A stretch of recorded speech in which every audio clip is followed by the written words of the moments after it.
कांदे पोहे तर सगळेच बनवतो, पण कधी-कधी काय होतं की त्यांचा कधी लगदा होतो किंवा सुटसुटीत तर होतात, पण काही वेळाने ते कडकसुद्धा लागायला लागतात. त्यामुळे असं काहीही न होण्यासाठी इथे खूप साऱ्या टिप्स सांगितल्या आहेत. त्यामुळे व्हिडिओ शेवटपर्यंत नक्की बघा. चला तर मग मी आपल्या प्रियाज व्हेज रेसिपीज अँड ब्लॉगमध्ये आपलं अगदी मनापासून स्वागत करते. वेळ न घालवता रेसिपीला सुरुवात करूयात. तर इथे मी वाटीभरून पोहे घेतले आहेत. तर पोह्यामध्ये दोन प्रकार येतात. त्यामध्ये एक पातळ पोहा येतो आणि हा अशा प्रकारचा थोडासा असा जाड असतो.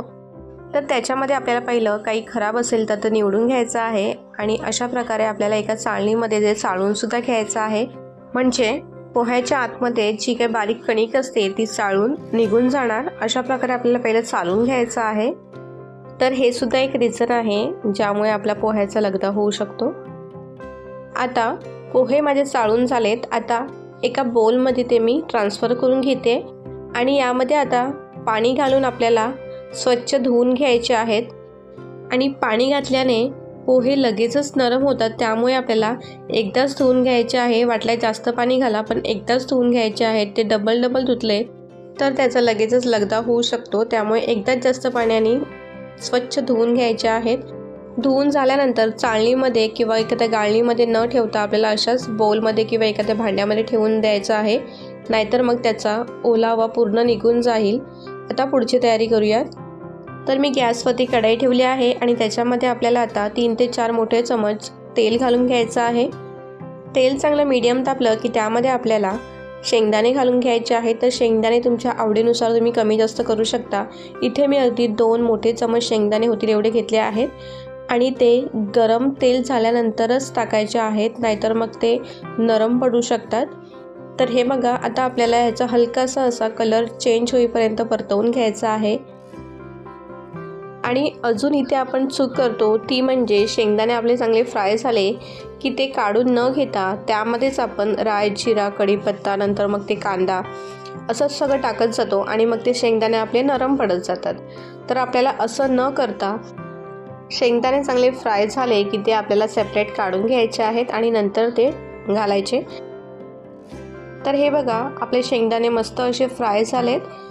मस्त कलर चेंज झाला आहे, एकदम क्रंची दिसत आहेत.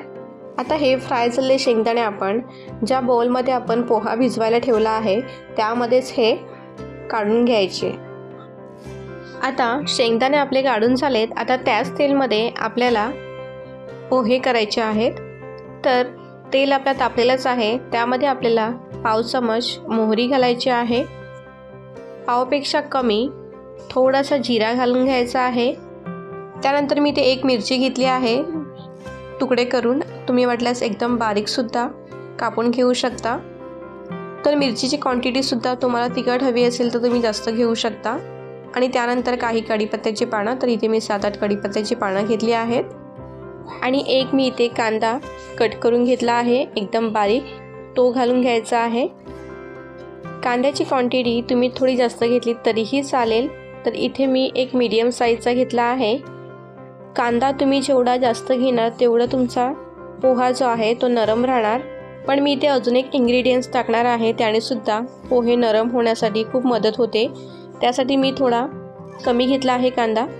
तर कांदे पोहे बनवण्यासाठी जो आपण कांदा फ्राय करतो तो जास्त आपल्याला ब्राऊन कलर येईपर्यंत फ्राय नाही करायचं. एकदम हलकासा आपल्याला फक्त कांदा नरम होईपर्यंत 1 मिनिटभरासाठी फक्त फ्राय करायचा आहे. तर हे बघा, अगदी मिनिटभरातच आपला कांदा मस्त असा मऊ झाला आहे.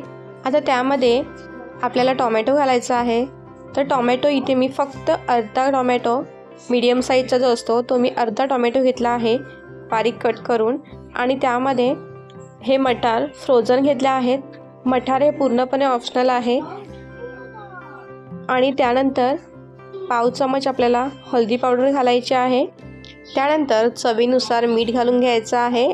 आणि सगळ्या चवी बॅलन्स करण्यासाठी आपण इथे साखर घालणार आहोत. तर खूप मस्त चव येते कांदे पोह्यामध्ये साखर घातल्याने. तुम्हाला नसेल आवडत तर तुम्ही ते स्किप करू शकता. आता हे सगळं आपल्याला व्यवस्थित असं मिक्स करून घ्यायचं आहे. 1 मिनिटभरासाठी आपण हे मिक्स करून घेऊयात, म्हणजे आपला टोमॅटोसुद्धा मस्त असा नरम पडेल आणि फ्रोझन मटार जे आहेत त्यांनासुद्धा जास्त वेळ लागत नाही.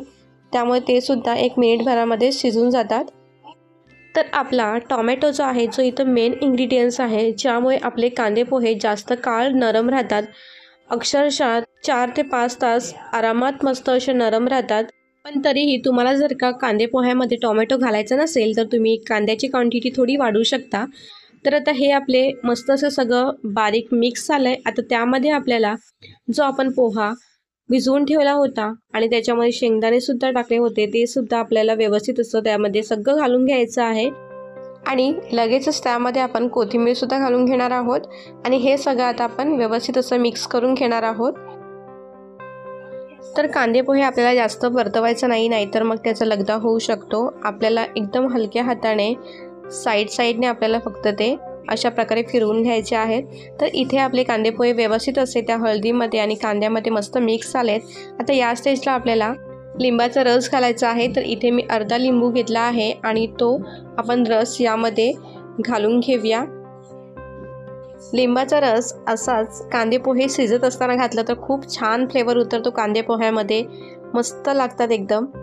लिंबाचा रस घातल्यानंतर हे पुन्हा कांदे पोहे व्यवस्थित असे मिक्स करून घ्यायचे आणि आता यावरती आपण एक अर्धा मिनिटासाठी फक्त झाकण लावून घेणार आहोत. म्हणजे पोहे एकदम नरम पडतात. अगदी 4 ते 5 तास कांदे पोहे नरम राहतात जर का आपण वाफ काढून घेतली तर हे बघा, अगदी अर्ध्या मिनिटासाठी आपण वाफ काढून घेतली. मस्त असे कांदे पोहे एकदम नरमसूत पडतात. आणि हे बघा, मस्त असे सुटसुटीत आपले कांदे पोहे इथे तयार झाले आहेत, तुम्ही बघू शकता. आता त्यावरती आपण पुन्हा एकदा आवडीनुसार थोडीशी अशी कोथिंबीर आणि लिंबाचा रस घालून आपण ते सर्व करून घेणार आहोत.